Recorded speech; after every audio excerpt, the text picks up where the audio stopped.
This is Douglas Noble. I'm here on behalf of the NABWMT History and Legacy Project, and this morning we're interviewing Milton Carpentier of Louisville. Good morning. Good morning. Well, Milton, I think you and your partner, Rodney Horde, have probably come to every convention I've been to since 1985. As far as I can remember, it seems like you're always here. What was the first contact you had with the National Association? Well, the first contact I had with them was their NABWMT convention in Milwaukee, Wisconsin, and I think the year was 86 or 87? 87. Yeah. Well, I guess you weren't at the first one I was at. No, I wasn't. I assume you'd had some contact locally with BWMT before that, is that? Yes, we are 2 years before attending the Milwaukee convention. We established a chapter in Louisville, Kentucky. Our former members, I had been to the national convention, and so that's how we got really started in coming to the nationals. Who was that? Bob Addison.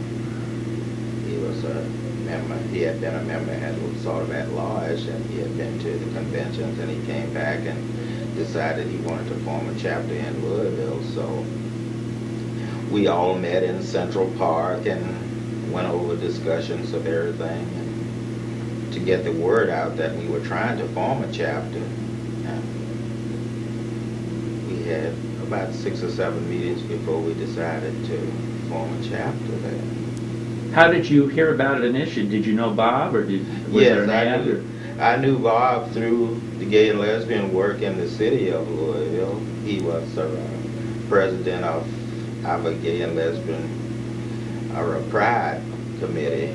So I had known Bob for a few years before then. So I take it from talking to you before too that you've been pretty active in political matters in Louisville. Is that right? Yes, I've been active ever since I've been in Louisville because, you know, I started my activities in Louisville with the civil rights movement, and from that I branched out into the gay and lesbian movement and other political movements like the Haitian Reformation and a group we call La Coco in Louisville, that deals with Latin and Central America issues. So I've been involved for quite some time. So you've been in Louisville at least, since the 60s? Yes, I came to Louisville back in the last of '59, and I've been there ever since. And you and your partner, Rodney, are certainly the most enduring partners that come to our conventions. How long have you been together? If you don't mind my asking. No, we've been together for 18. This will be our 19th year, this is 2001. It's our 19th year we've been together. Now, was he part of the formation of the chapter? Yes, yes, he was part of the formation of the BWMT chapter in Louisville. Have you been an officer in that chapter? Yes, I've been co-chair, treasurer, and just about went through the gamut of it because we were a new chapter and it's hard to get people involved in doing things. So we took on a lot of responsibilities as being officers. And has that continued over the years? Yes, it has continued over the years. In fact, we're still in the struggle of, trying to maintain and hold the chapter together and see that it worked properly and to maintain the statement of purpose that we established for it. How large is the chapter now? Well, we have a listed member of about 12, but we have people that come in and out that are not really members, but they are supported people of the chapter. What was the high point in the chapter, if you remember? There, as far as membership was Membership, concerned, yeah. the high point in the chapter in membership was about 48. We got to about 48 at one time.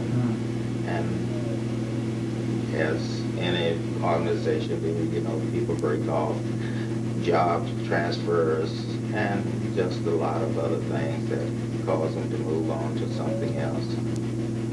Then for one time that they said we was too political, which that was in the struggle of when we were trying to get civil rights for gay and lesbians in the city of Louisville, and in order to try to get rights, you have to be very vocal and you have to be out among the public, and with no guarantee of not being fired from your job and everything, a lot of people had to shun away from it. So we lost a lot of members through that due to the fact that, they didn't want to be out and what you might say sort of associated with people that was, that far out, because it was could be a strain on them. They could lose that job.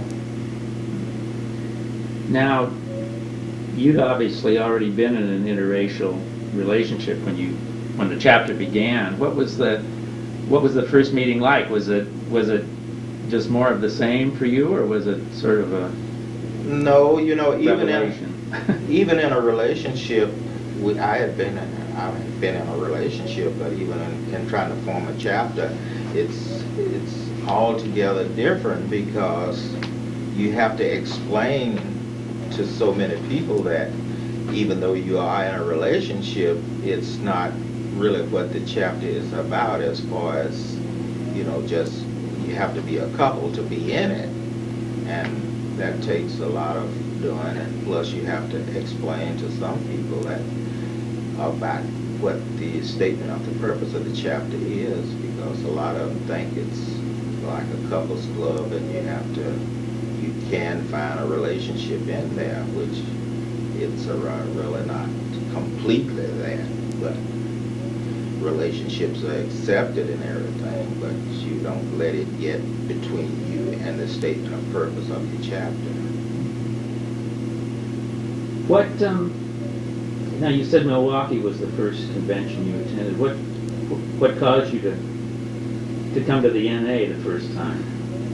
Well, the main cause of me coming to the NA the first time, which was in Milwaukee, was one of our members. As I said, our chapter member, Bob Addison. He had been to the convention in San Francisco, and he had given us an overview of what it was all about, and he gave us such a good spiel on it until we decided, well, we better go see for ourselves what this is all about, and it turned out to be great.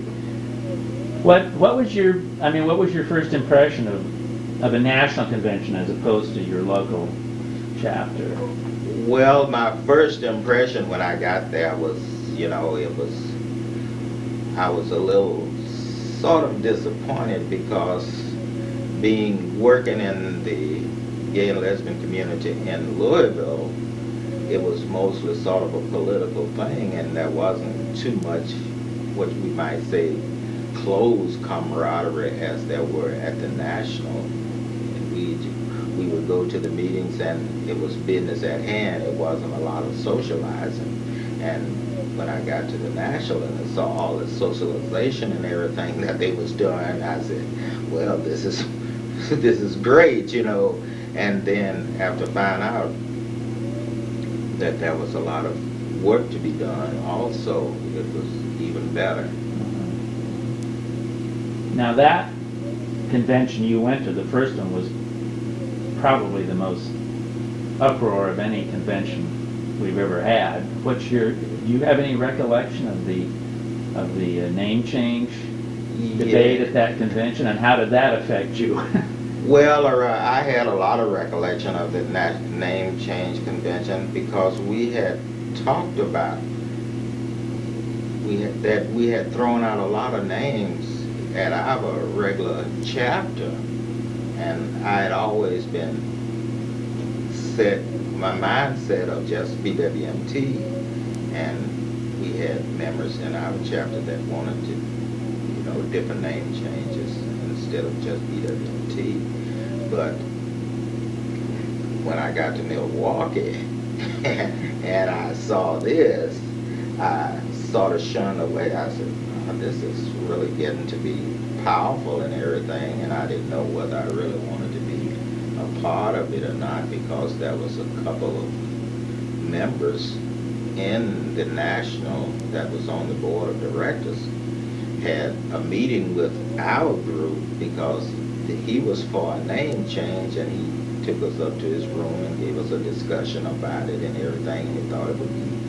much greater that he changed the name. And I was on the board as being a voting member in their delegate, and my mind was made up that I wasn't going to, change my idea of anything from BWMT to anything else, because I looked at it from a governmental standpoint and everything else, that there's only two, at that time there was only two races, so to speak, within the government, and that was black and white. It wasn't, people of color or Asian or Latino or any other thing. So I just had decided that, to be very effective, it would just have to be either black or white. And we didn't have groups in Louisville really from those groups that was interested in the chapter in the first place. And in the second place, even if we did, they still come under two headings. You either made a decision whether you wanted to be black or whether you wanted to be white. So I just had set my mind in concrete that I wasn't going to change no matter what. And there was a possibility that I might walk out, if it got really, heated up. Well, it got pretty heated.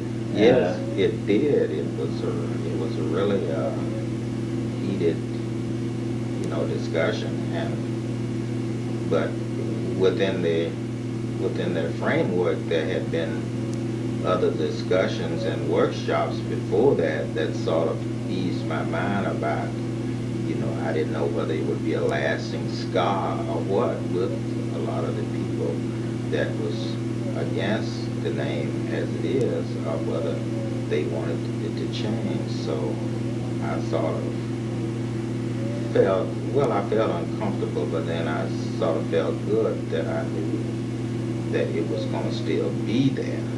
The organization was still there. Now, your chapter's always been BWMT, right? Yes, Yeah. Until recently.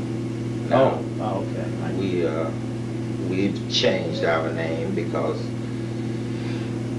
as I said, the founding members, except Rodney and myself, had moved on, and we got new members in, and then they decided that they wanted the name change, and we were struggling with it, and that was our secret meetings held, and so I decided, well, maybe it's time to just go along with them, even though I didn't really approve of it, and I still don't approve of it, and I guess I'll never will feel wholeheartedly as anything but BWMT.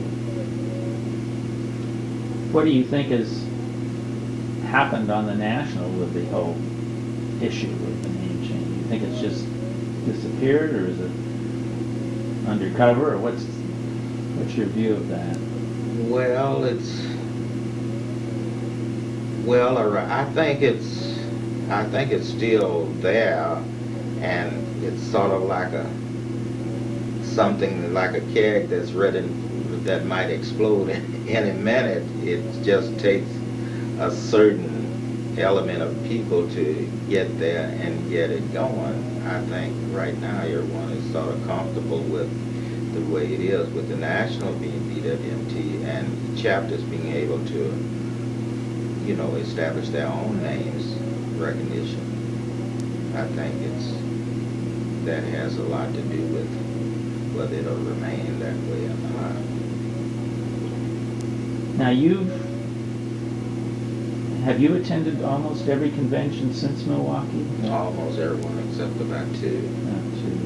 And what role have you taken, or what is your involvement with the National been? Well, my first role with the National was when I was elected down in Tallahassee to be on the board of the National Task Force on AIDS Prevention in their Midland region. And that was one of my first roles with the National, and one of my better roles because I had a great interest in, the task force, the National AIDS Prevention Task Force.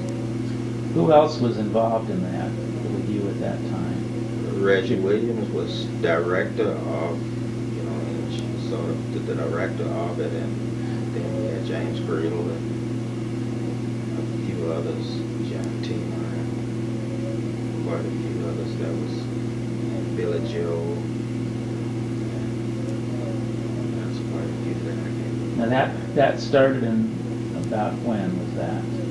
Tallahassee, you said? Well, that's when I Uh-huh. came on board and was elected to the board, but Uh-huh.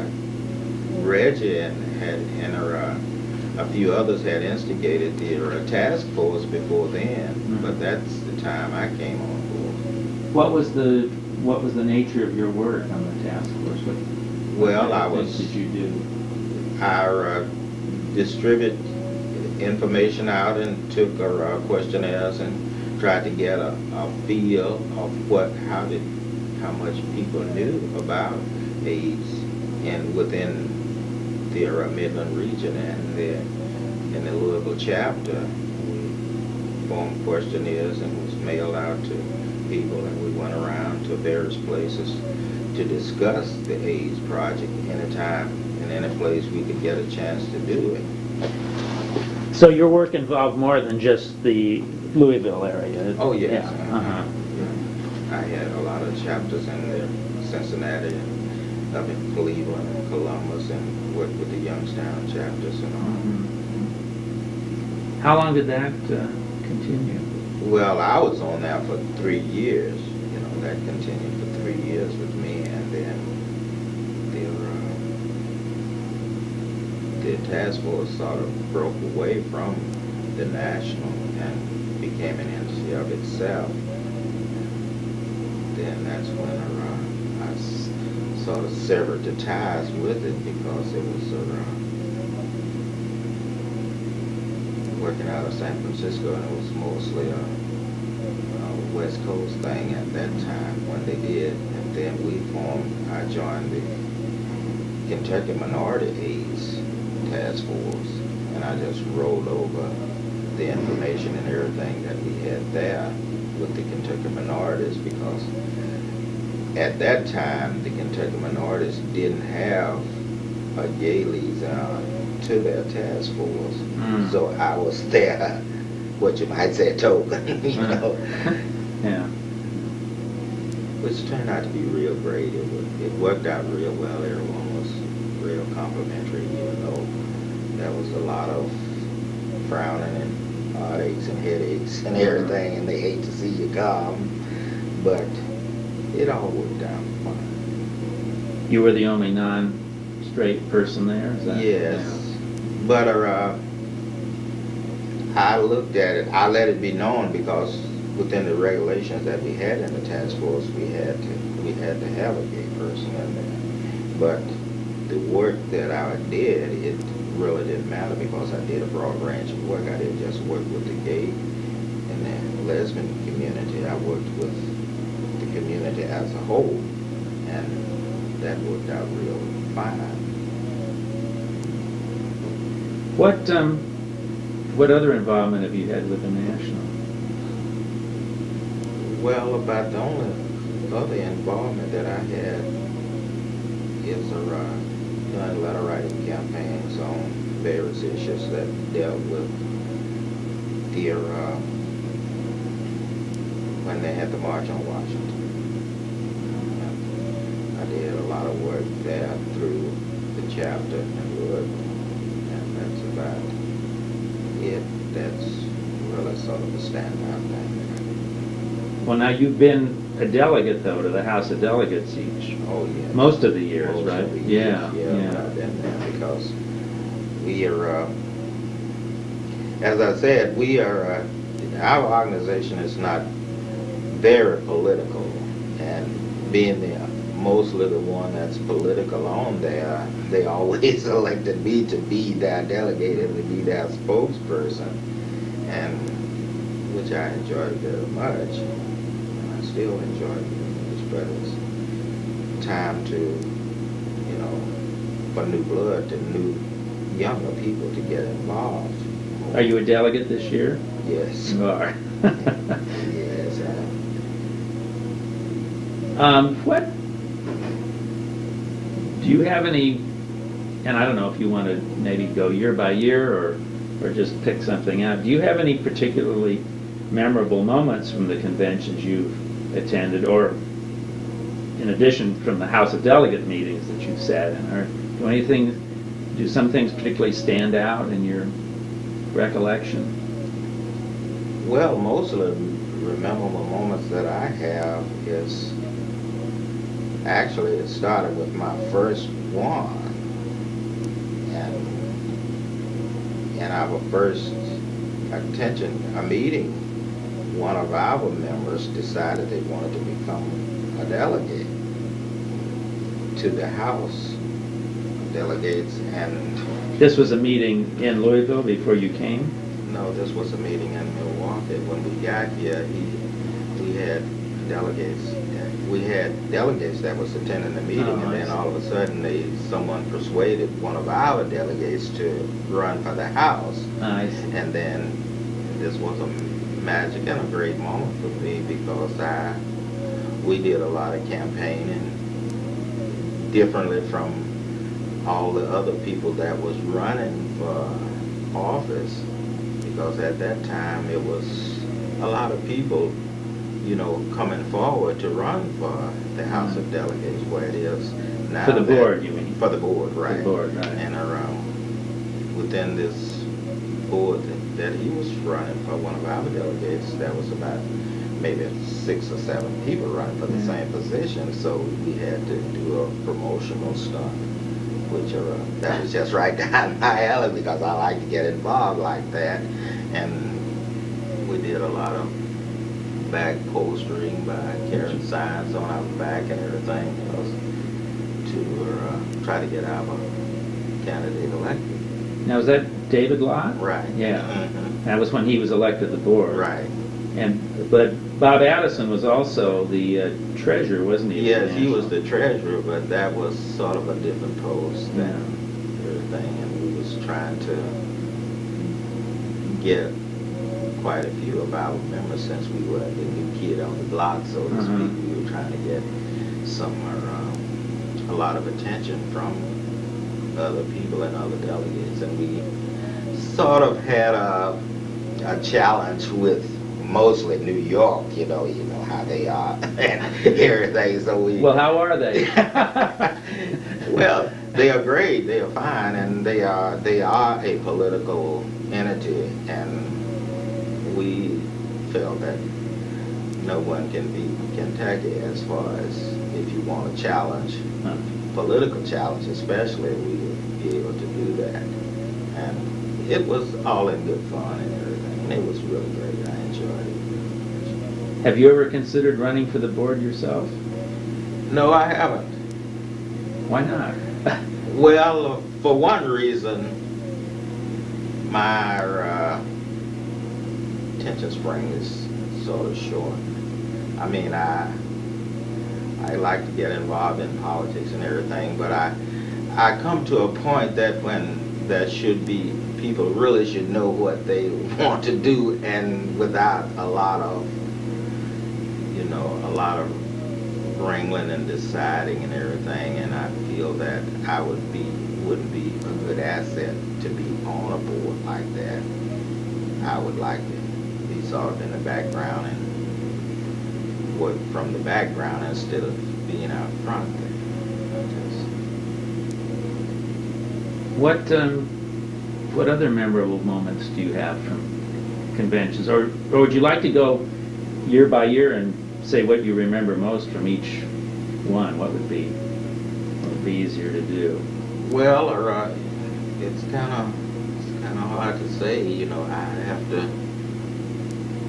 sort of, to be memorable. I would have to sort of look back on different tapes and everything, on Yeah, different conventions, and really decide like that. But there's been such great moments, that I can remember, especially with a lot of the delegates and our board of delegate members there that I felt so close to, and come up to you and ask you your advice, even though people ask you advice and they take it and use it the way they see fit, but it gives you a memorable moment for them to just to come up to do it, like the one in Chicago with Ken Allen and a few of the other people up there.